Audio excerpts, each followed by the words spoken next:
En manchette aujourd'hui, le proxy à Saint-Ignace-de-Loyola est réellement ouvert officiellement, et un retour sur les événements de la fin de semaine. Bonjour et bienvenue à votre bulletin de nouvelles du 12 juin 2023.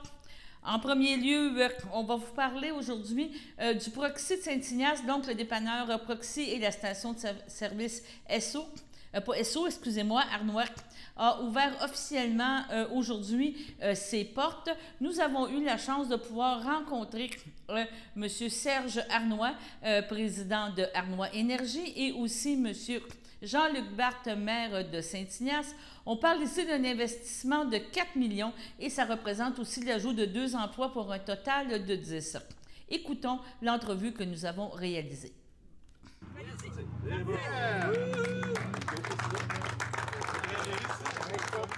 Serge Arnois, président de Arnois Énergie, je ne me trompe pas.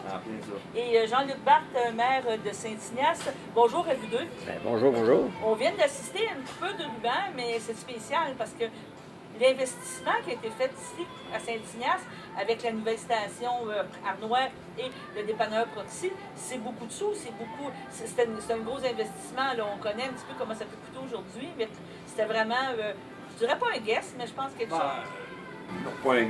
Comme on a acheté ça de M. Billissette, tu sais, ouais. C'était Raymond Billissette. C'est ça. Mais la bâtisse, quand on l'a acheté, c'était déjà avancé. Ouais. On l'a agrandi, puis on voyait les ventes ici qui étaient là, mais pour la grandeur de commerce qu'on avait là, on ne pouvait pas aller plus. Puis c'était dur. Puis, c'est sûr que le marché du pétrole, c'était un petit peu en décroissance à long terme. Puis on mise plus sur les ventes à l'intérieur, les dépanneurs, puis autres que le pétrole. Puis on voyait qu'il y avait une opportunité ici de vendre plus à l'intérieur que ce qu'on vendait avant, parce que les services à Saint-Ignace, les gens, il faut qu'ils aient plus avertis, fait qu'on essaie d'offrir des choses que les gens n'ont pas besoin de faire. Donc, on sauve l'essence. Dans le fond, vous êtes économique. C'est ça. Vous vendez de l'essence, mais c'est économique de venir acheter ici. Est-ce que c'est possible de savoir combien d'investissements qui ont été mis?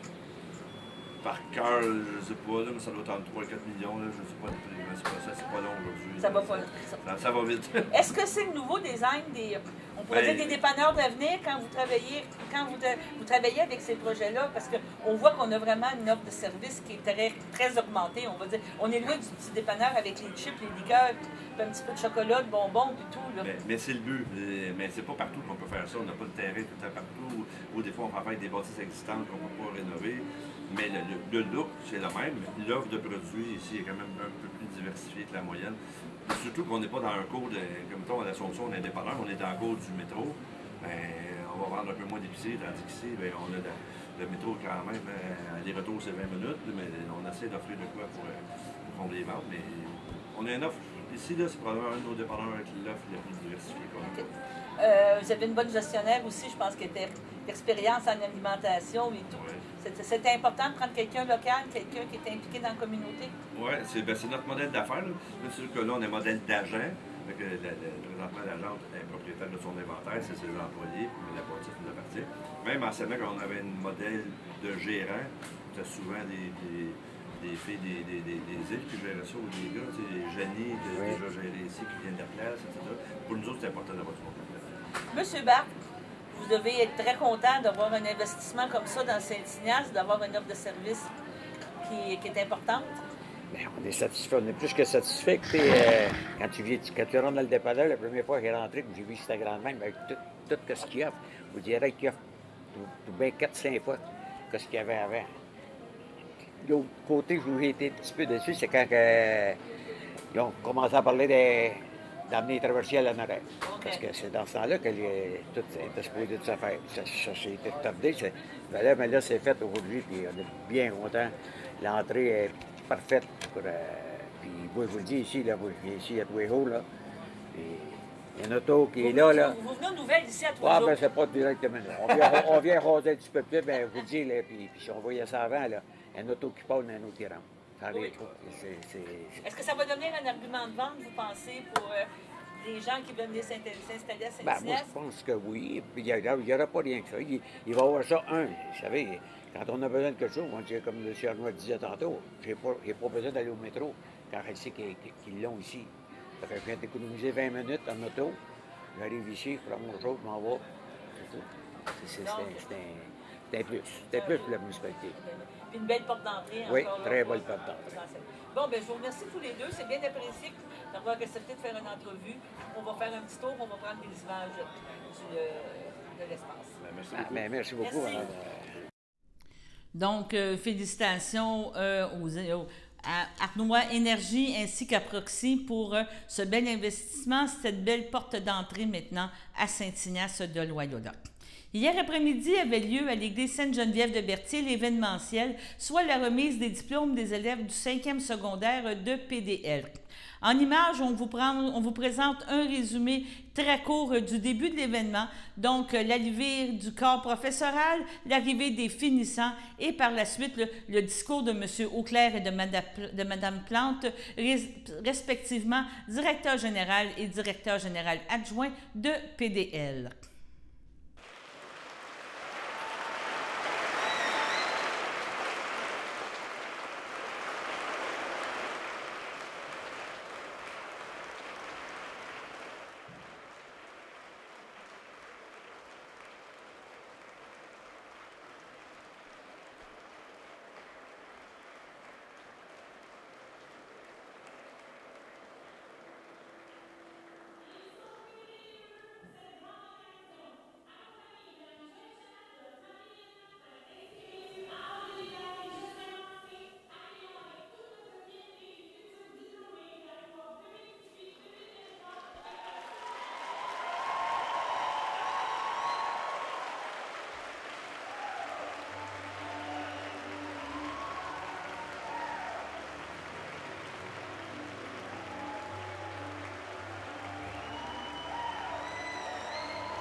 Donc, c'était vraiment une très belle journée. Encore là, CTRB vous présentera une émission complète dans les prochaines semaines de cet événement.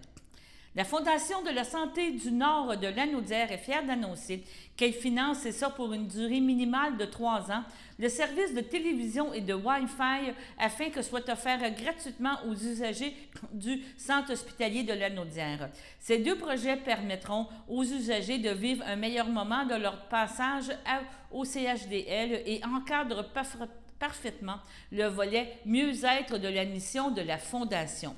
Le service gratuit de télévision, c'est-à-dire les terminaux de chevet des usagers hospitalisés dans les unités de courte durée, leur permettront de se divertir tout en rendant leur séjour au CHDL plus agréable. En ayant toujours l'usager à cœur de sa mission et au cœur de ses décisions, la Fondation est fière d'annoncer ce grand projet. Il s'agit d'une belle façon d'améliorer l'expérience globale vécue au CHDL et de permettre aux usagers de pouvoir se divertir, et ce, sans égard à leur capacité financière. Et aussi, dans le but de rendre le temps d'attente plus facile, le service de Wi-Fi gratuit sera désormais offert aux usagers du CHDL. Ce service de base est offert aux usagers pour leur permettre de communiquer avec leurs proches pendant leur séjour au CHDL. Afin d'assurer une utilisation équitable du service, certaines restrictions ont été imposées sur l'accès de certains sites et aux vidéos. Cela leur permettra également de se divertir et de se distraire en naviguant sur le web pendant les heures d'attente de rendez-vous, et ce, sans devoir utiliser leurs données cellulaires. Et maintenant, allons à la pause. Mon nom est Annick Steno, je suis intervenante père aidante à l'Envol depuis bientôt 9 ans. J'anime des ateliers de groupe, j'anime des ateliers rétablissement. J'anime les activités aussi. On offre des activités de conditionnement physique, de marche, du bingo, des jeux de société, des cafés-causeries, des ateliers rétablissement, des formations avec des conférenciers. Les activités sont choisies par et pour les membres. Il y a une réunion qui se fait à chaque mois. Les membres s'assoient entre eux puis ils décident quel type d'activité est-ce qu'ils veulent avoir à l'horaire. Le calendrier est fait aux 2 mois, il est flexible, donc une nouvelle personne qui se joint à la ressource peut contribuer à mettre une des activités qu'il aimerait faire. Contactez-nous pour plus d'informations.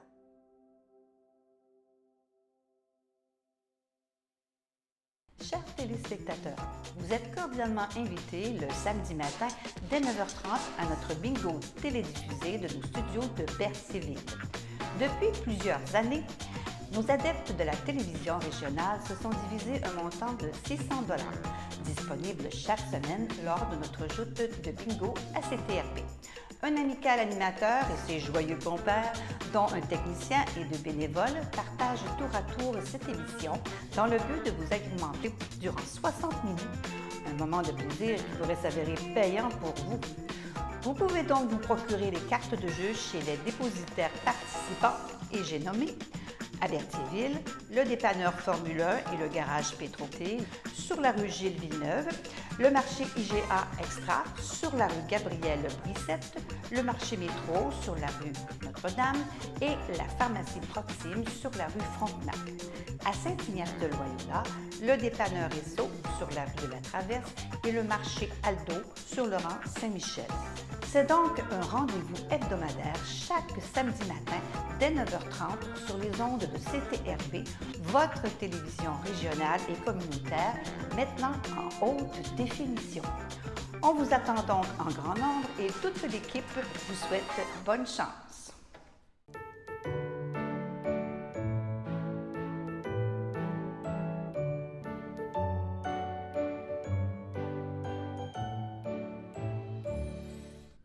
Pour aujourd'hui, le 12 juin, la FADOC de l'Île-du-Pas désire souhaiter bon anniversaire à Michel Cardet, Jean-Luc Clément, Denis Boisclair et Marc Chevalier. À toute autre personne, bon anniversaire et profitez de votre belle journée avec votre famille.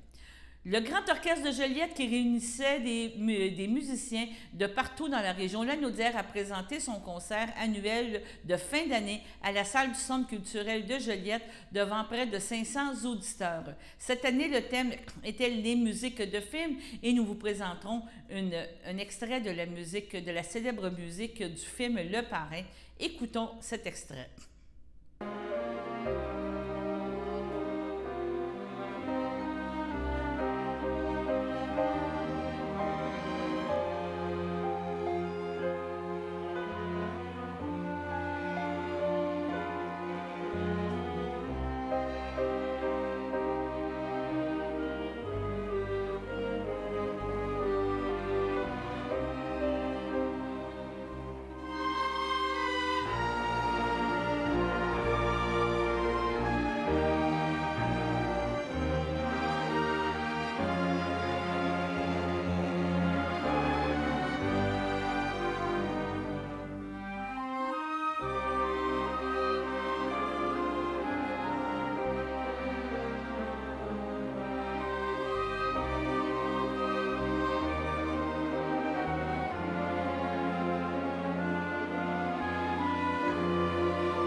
Encore là, le spectacle en entier vous sera présenté sur nos ondes dans le courant de la période estivale.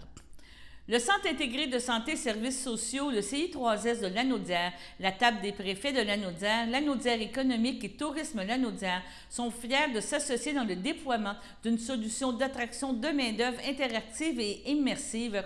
Avant d'y mettre les pieds, l'expérience lanaudoise pourra être vécue à travers un casque de réalité virtuelle et le visionnement d'une belle histoire qui se déroule dans le milieu de la santé de Lanaudière. Grâce à cette fiction réalisée par l'agence Création Vidéo Synopsis, candidats à l'embauche seront heureux de découvrir les lieux de leur futur milieu de travail au CI3S, mais aussi la richesse du milieu de Villeneuve. La vie culturelle, la beauté des paysages, la diversité des services sont mises en valeur dans cette création qui sera disponible en version courte ou en version longue. Bien que l'outil sera utilisé par les organisations impliquées dans le cadre d'activités recrutement, il sera possible de visionner prochainement la vidéo sur les plateformes YouTube des partenaires indiqués. Pour le CI3S, il s'agit d'un beau projet de collaboration qui produit un outil d'attraction innovant. Le partenariat qui est dévoilé aujourd'hui avec la table des préfets Tourisme Lanaudière et Lanaudière économique est un synonyme d'une région forte et unie souhaitant faire autrement pour mettre à l'avant Lanaudière, tant dans son attractivité et de la main-d'œuvre en santé et des services sociaux. La vidéo de cette visibilité permettra à notre organisation de bien se positionner, de mentionner la présidente du CI3S, Mme Maryse Poupard. Donc, très belle initiative provenant du CI3S en collaboration avec divers partenaires de la MRC, pas la MRC, mais de la table des préfets de Lanaudière, ainsi que Tourisme Lanaudière. Maintenant, allons à la deuxième pause. Connaissez-vous notre frigo partage? C'est un frigo qui permet de lutter contre la faim et de contrer le gaspillage alimentaire. Les personnes peuvent se servir gratuitement selon leurs besoins. Nous avons besoin de vous pour le remplir.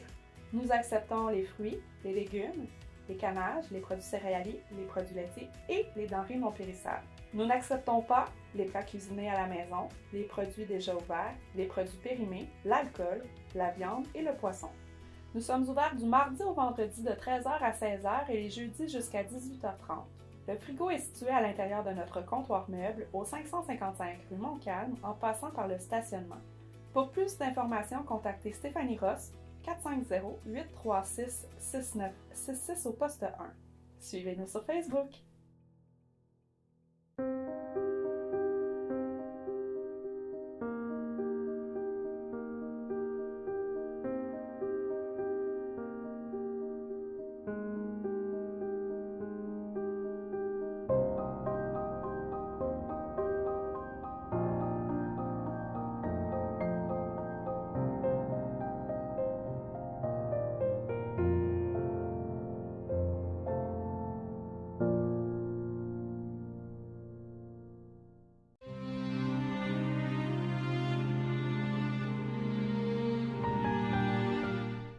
Au CHDL de Saint-Charles-Borromée le 2 juin, à l'aube de ses 74 ans, est décédée Mme Nicole Lambert, fille de feu Damas Lambert et de feu Marie-Ange Raté, demeurant à Berthierville et native du Lac-Saint-Jean.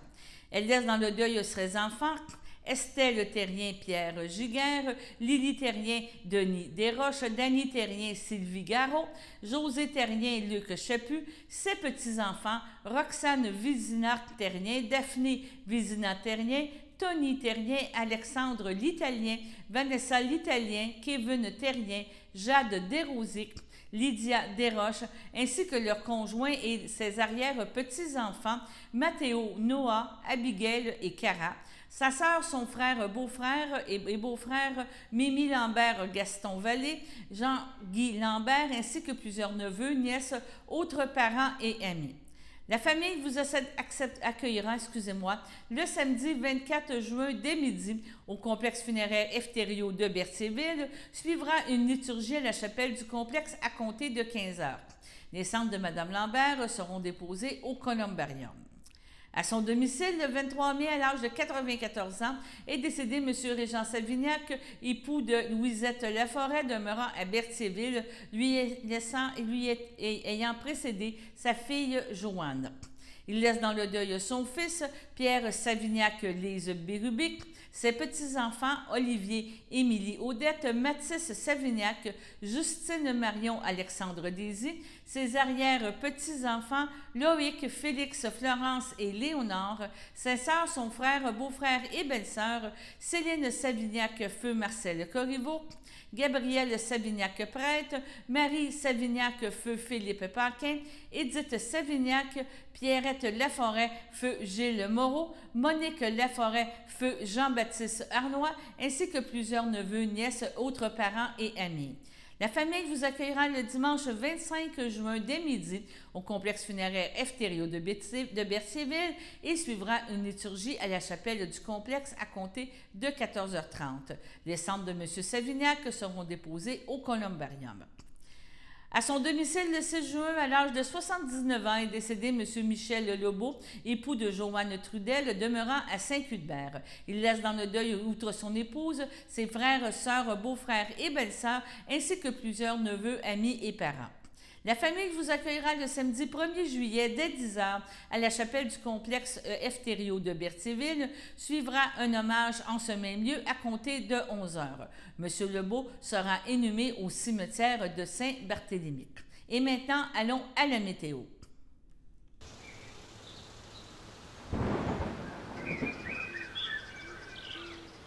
Bienvenue à votre météo de cette semaine. Aujourd'hui, lundi après-midi, ce sera des risques d'averses, une température de 28, un temps ressenti de 31, moins de 1 mm de pluie. Lundi soir, c'est des risques d'averses, une température de 25, un temps ressenti de 29, moins de 1 mm de pluie. Lundi nuit, ce sera un ciel variable, température de 18, un temps ressenti de 18. Mardi matin, ce sera de la pluie, une température de 20, un temps ressenti de 21, environ 5 à 10 mm de pluie. Mardi après-midi, ce sera de la faible pluie, une température de 21, un temps ressenti de 23, environ 1 à 3 mm de pluie. Mardi soir, ce sera de la faible pluie, une température de 18, un temps ressenti de 18, environ 1 à 3 mm de pluie. Et voilà, c'était tout pour votre météo. Merci beaucoup, Alexandre. On vous remercie de votre présence pour aujourd'hui, le 12 juin 2023. On espère que vous avez apprécié et que vous serez de retour des nôtres demain pour un prochain bulletin de nouvelles. D'ici là, portez-vous bien.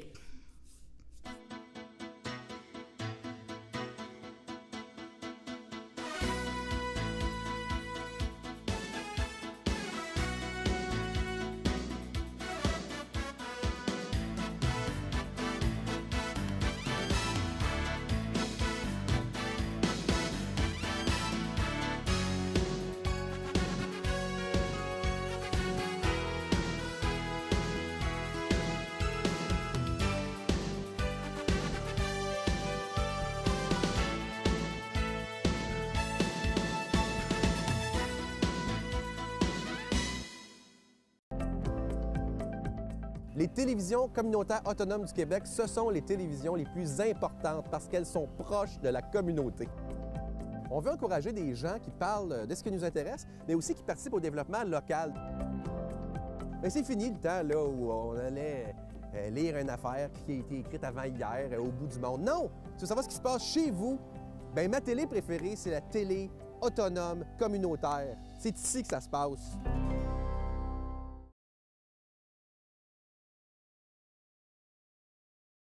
Sachez que vous pouvez nous faire part de vos commentaires, soit pour une annonce gratuite sur notre babillard ou toute autre suggestion en nous rejoignant par téléphone au 450-836-5103, 450-836-5103, ou bien par courriel tvcberthierville@hotmail.com, sur Facebook en écrivant Facebook CTRB. Et surtout, n'hésitez pas à visiter notre chaîne YouTube afin d'y retrouver une grande partie de notre programmation sur YouTube CTRB. Les émissions sont classées par catégorie, vous permettant de chercher moins longtemps. Vous pouvez aussi cliquer sur le rectangle rouge « S'abonner » pour être à l'affût des dernières émissions enregistrées.